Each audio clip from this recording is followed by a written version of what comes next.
Assalamualaikum warahmatullahi wabarakatuh. Bismillah, alhamdulillah, wassalatu ala rasulillah, wala hawla wala quwwata illa billah. Hadirin yang dirahmati Allah Subhanahu wa ta'ala, siang ini saya akan mengutip sebuah hadis yang diriwayatkan oleh Imam At-Tirmizi dalam sunannya. Kata beliau, Rasul berkata,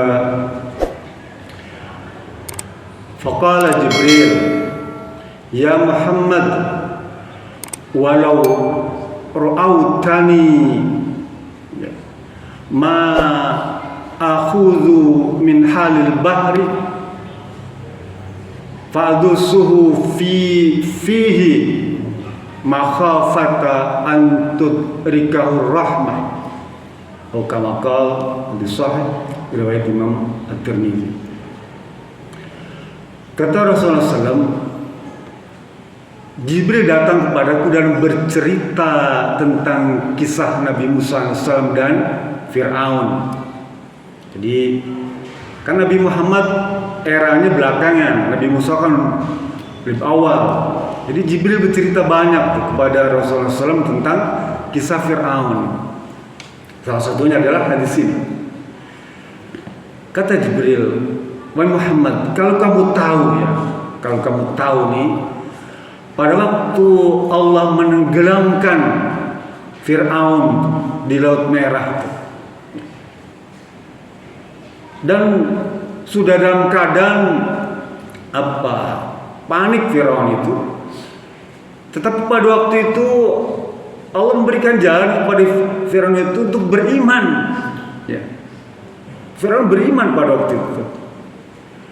Tapi kata Jibril, saya berusaha ya Muhammad, saya sumpelin tuh mulut Fir'aun itu dengan tanah dari dasar lautan, dijejelin ke mulutnya supaya nggak bisa ngomong beriman.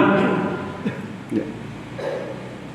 Faldu sufi itu dia disumpelin mulutnya itu dengan tanah, min halil bahri, tanah Laut Merah itu disumpulin ke mulutnya Fir'aun supaya nggak ngomong. Bahkan dalam hadis lain, kepalanya saya injak, saya bebesin ke dasar lautan supaya nggak muncul bisa ngomong. Coba tuh, malaikat Jibril saking keselnya sama Fir'aun, jangan sampai Allah ngasih rahmat kepada dia sehingga dia beriman, sehingga dia diampuni semua dosanya. Kalau jahatnya luar biasa kan Fir'aun, Pak. Ya. Kata Jibril, ya, makhafata antud rikau rahmat. Saya takut ya Muhammad, khawatir kalau Fir'aun itu diampuni dosanya dan dia beriman. Gara-gara dia bilang saya beriman. Nanti Bapak buka surat Yunus ayat 90 tuh ya.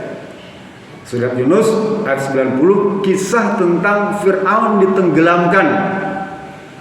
Kalau Bapak baca tafsir Ibnu Katsir diceritakan bagaimana Fir'aun itu yang tadinya sudah ragu-ragu mengejar Musa nih ada di tengah lautan ini. Dia juga ngerti, nanti kalau pasang lagi laut itu tenggelam saya. Tapi karena kudanya tuh dipengaruhi oleh Jibril, malaikat Jibril mempengaruhi kuda itu, Pak. Semua kuda ada sekitar 200.000 ya pasukan Fir'aun itu. Dipengaruhi kudanya itu supaya ngejar tuh Musa tuh. Akhirnya dia nyemplung ke laut semua, baru tenggelamkan. Luar biasa jasa Jibril tuh menenggelamkan Fir'aun itu, Pak. Kalau enggak kudanya misalnya nggak mau dipaksa sama Jibril, Fir'aun udah nggak mau ngejar Nabi Musa AS, udah di tengah lautan. Udah kebayang bakal tenggelam, udah kebayang Fir'aun tuh. Tapi kan kudanya dipacu sama malaikat Jibril, ayo lari ngejar lautan, semua nggak tersisa 200.000 tuh habis semuanya, tenggelam. Saya kembali. Artinya apa? Allah ini sayang Pak sama hambanya, Pak. Termasuk sama Fir'aun dia sayang dia Pak. Sekalipun begitu jahat itu, sampai diberi kesempatan ngomong tuh, ya. dalam surat Yunus tadi, amantu billah, amantu annahu la ilaha illa alladzi amanat bi banu Israil wa ana minal muslimin. Allah cerita, kata Allah Subhanahu wa taala, hatta idza adrakul gharq, ketika Fir'aun itu sudah mulai tenggelam, ya, badannya dan semuanya, dia berkata, amantu, saya beriman, annahu, sesungguhnya, la ilaha, tidak ada Tuhan, illa alladzi amanat bihi banu Israil, kecuali Tuhan yang disembah Bani Israel, maksudnya Musa.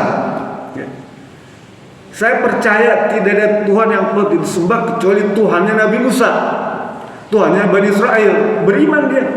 Wa ana minal muslimin, dan saya nyatakan diri saya sekarang beriman.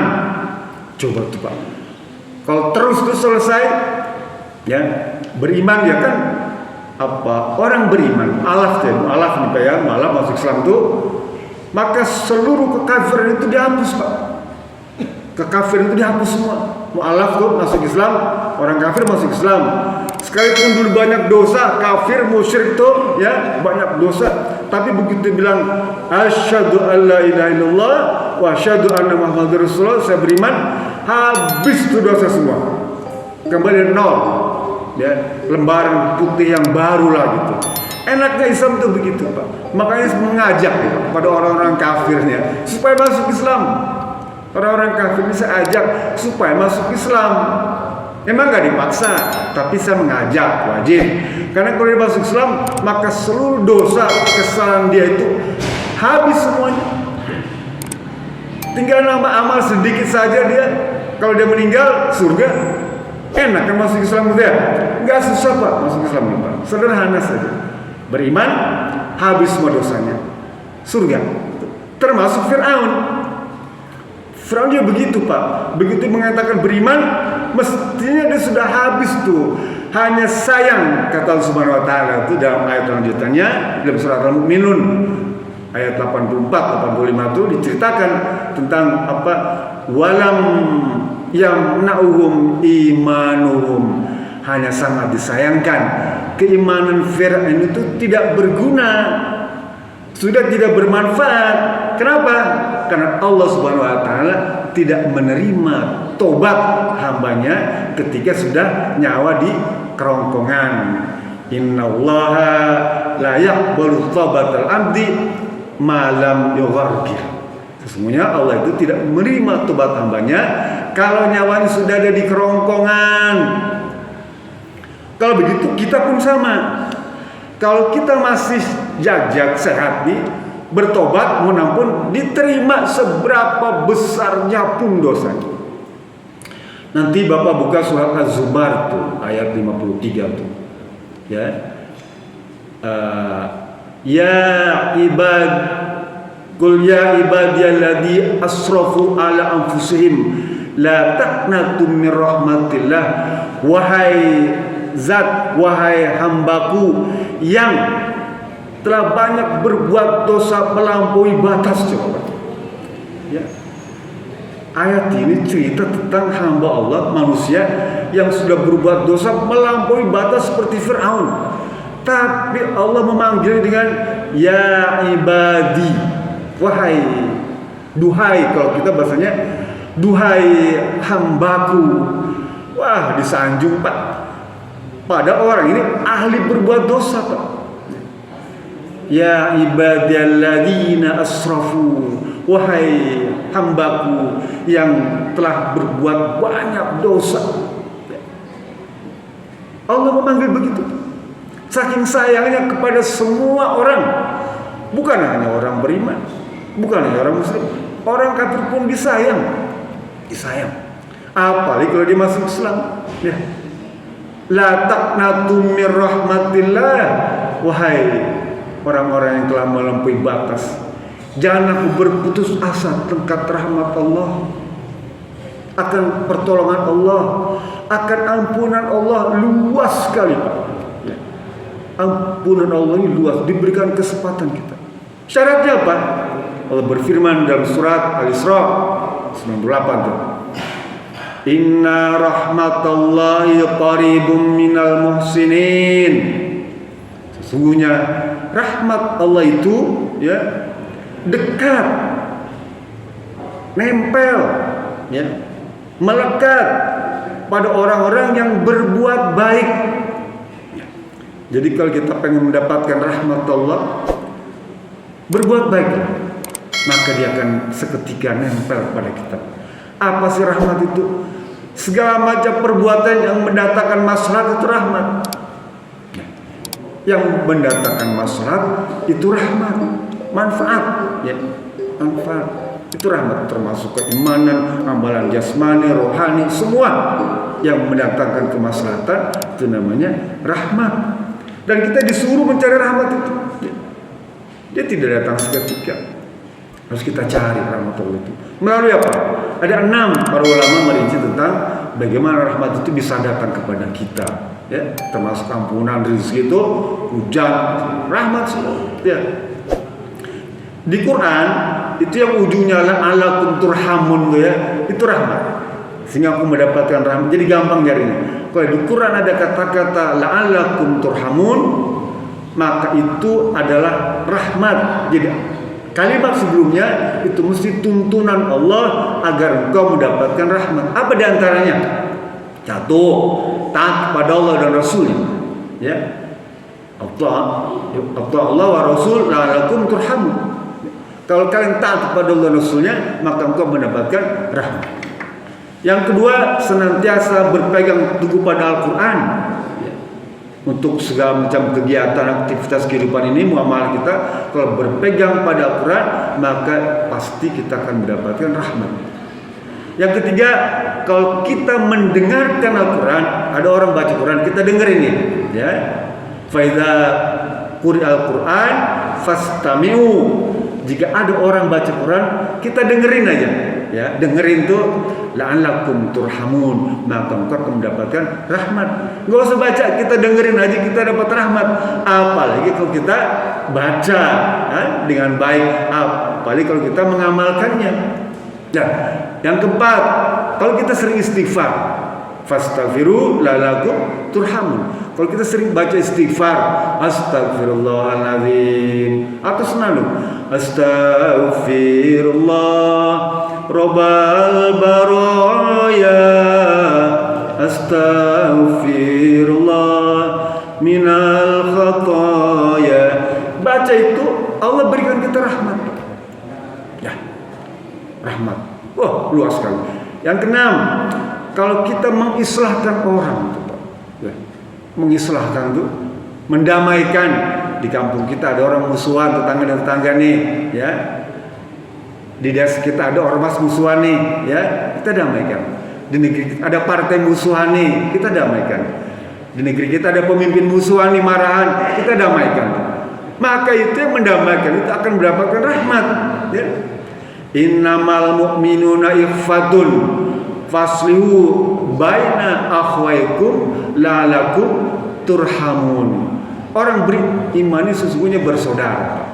Jika ada perbedaan-perbedaan itu, damaikanlah, sehingga mereka semua mendapatkan rahmat. Coba tuh, luas sekali rahmat.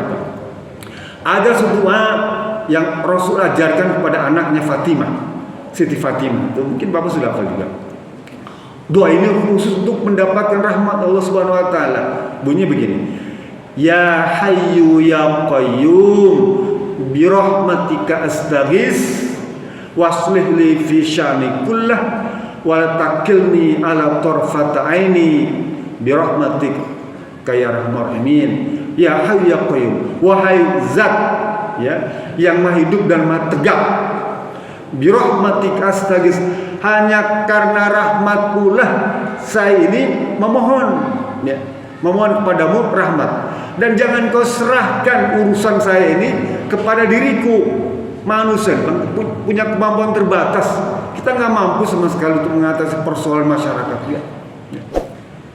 Jadi jangan kau serahkan segala macam urusan kehidupan ini kepada diriku, termasuk mengedipkan mata saja, ya. walau takilni ala nafsi tarfata aini, sekalipun hanya mengedipkan mata tuh, kalau bukan karena rahmat Allah nggak akan mengedip, Pak. Nah, kedipan mata ini semata-mata karena rahmat Allah. Detak jantung kita itu karena rahmat Allah, hembusan nafas kita karena rahmat Allah, pendengaran kita, mata kita, semua aktif tuh bekerja dengan baik semata-mata karena rahmat Allah Subhanahu wa taala. Oleh karena itu mintalah pada Allah ya, rahmat Allah setiap saat. Mudah-mudahan Allah senantiasa mengabulkan apa yang menjadi keinginan kita berupa rahmat Allah Subhanahu wa taala. Bila bisa billah. Assalamualaikum warahmatullahi wabarakatuh.